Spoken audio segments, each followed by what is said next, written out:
नमस्कार दोस्तों।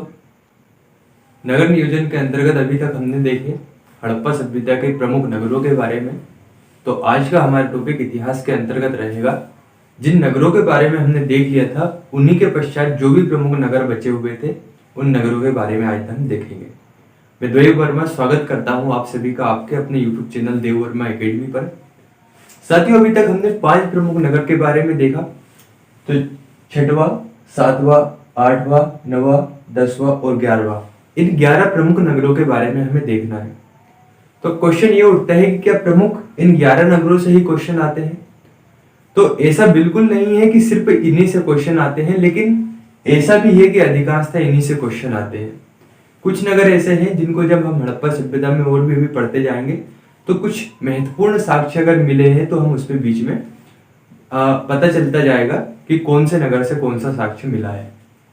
तो शुरू करते हैं आज का हम टॉपिक हड़प्पा सभ्यता के प्रमुख नगरों के बारे में। पहला नगर है रंगपुर। रंगपुर की जो खोज की थी वह की थी रंगनाथ राव ने, और ये बसा हुआ है मादर नदी के तट पर।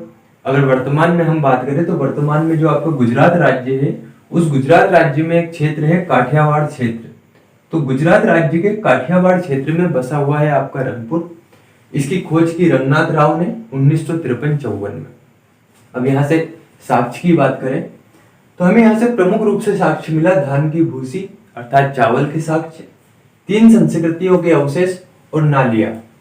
देखिए, अब चूंकि संपूर्ण हड़प्पा जो सभ्यता थी उसमें हमें नालियां सभी जगह मिली, लेकिन होता क्या है, कुछ विशेष प्रकार की नालियां जब मिली या किसी स्थान से विशेष प्रकार की चीजें मिलती है तो हम उस स्थान के नाम पर उसे अंकित कर देते हैं। तो वैसे ही हमें रंगपुर से धान की भूसी, लोथल से भी हमें धान की भूसी मिली थी, साथ ही साथ रंगपुर से भी धान की भूसी मिली। 3 संस्कृतियों के अवशेष हमें यहाँ से मिले, उसके पश्चात यहाँ से मिली नालियां। तो अगर हम रंगपुर की स्थिति देखें तो वर्तमान में ये आपका गुजरात राज्य, इस गुजरात राज्य में यहाँ पर था आपका लोथल, यहाँ पर बसा हुआ है आपका रंगपुर जो कि बसा हुआ है मादर नदी के तट पर। अगले नगर की बात करें रोपड़। रोपड़ की खोज की थी यज्ञदत्त शर्मा ने और सतलज नदी के किनारे ये बसा हुआ है।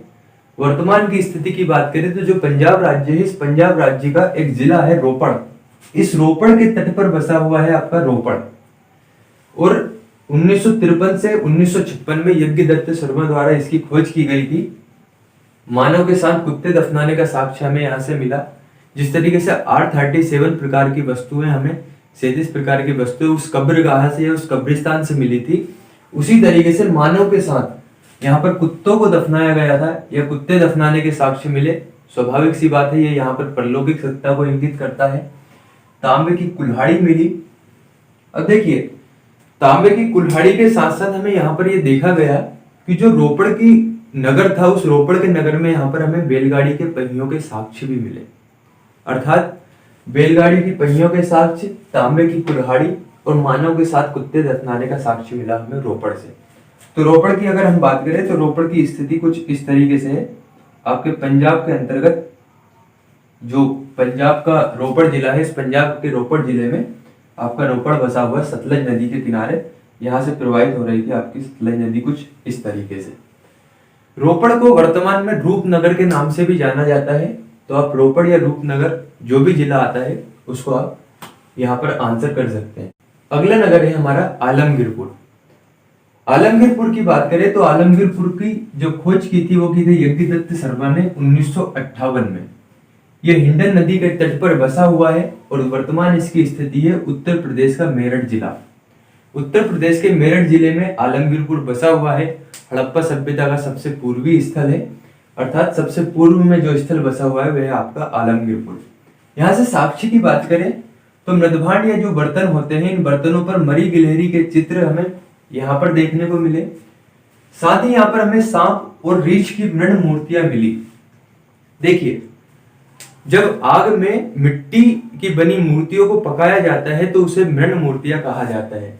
तो सांप और रीछ की मृण मूर्तियां मिली हमें आलमगीरपुर से। मृदभांड या बर्तनों पर मरी गिलहरी के चित्र मिले हमें आलमगीरपुर से। और अगर हम अवस्थिति की बात करें तो यहाँ पर बसा हुआ है आपका आलमगीरपुर जो कि आता है मेरठ जिले के अंतर्गत उत्तर प्रदेश में। अगला नगर है बनावली। जो बनावली है, इस बनावली की खोज करते हैं रविंद्रनाथ बिष्ट 1973-74 में। रंगोई नदी के तट पर बसा हुआ है आपका बनावली। वर्तमान की बात करें तो हरियाणा का एक जिला है हिसार। इस हरियाणा के हिसार जिले में आता है आपका बनावली। वर्तमान में साक्ष्य की बात करें तो एक मिट्टी का हल मिला हमें यहाँ से, जो कि खिलौने के रूप में था, अर्थात जो खिलौना मिला हुआ था मिट्टी के हल का। दूसरा यहाँ से जौ मिले, जौ के साक्ष्य मिले। तांबे के वर्णाग्र हमें यहाँ से मिले। तो बनावली से अगर हम बात करें प्रमुख साक्ष्यों की, तो प्रमुख साक्ष्यों में हमें मिट्टी का हल, जौ और तांबे के वर्णाग्र आदि चीजें हमें मिली है बनावली से। बनावली की अगर हम अवस्थिति की बात करें तो ये आपका हरियाणा हिसार के अंतर्गत है, तो यहीं पर आपका बनावली भी अवस्थित है, जो कि बसा हुआ है आपका रंगोई नदी के तट पर। अगले नगर की बात करें तो अगला नगर है आपका धोलावीरा। मैंने यहाँ पर दो नाम लिखे हैं, एक लिखा है जेपी जोशी, दूसरा है रविंद्रनाथ बिष्ट। तो जेपी जोशी इस धोलावीरा की खोज करते हैं, जगपत जोशी इनका नाम है, और रविंद्रनाथ बिष्ट इसका उत्खनन करते हैं। ये इसके उत्खनन करता है रविंद्रनाथ बिष्ट।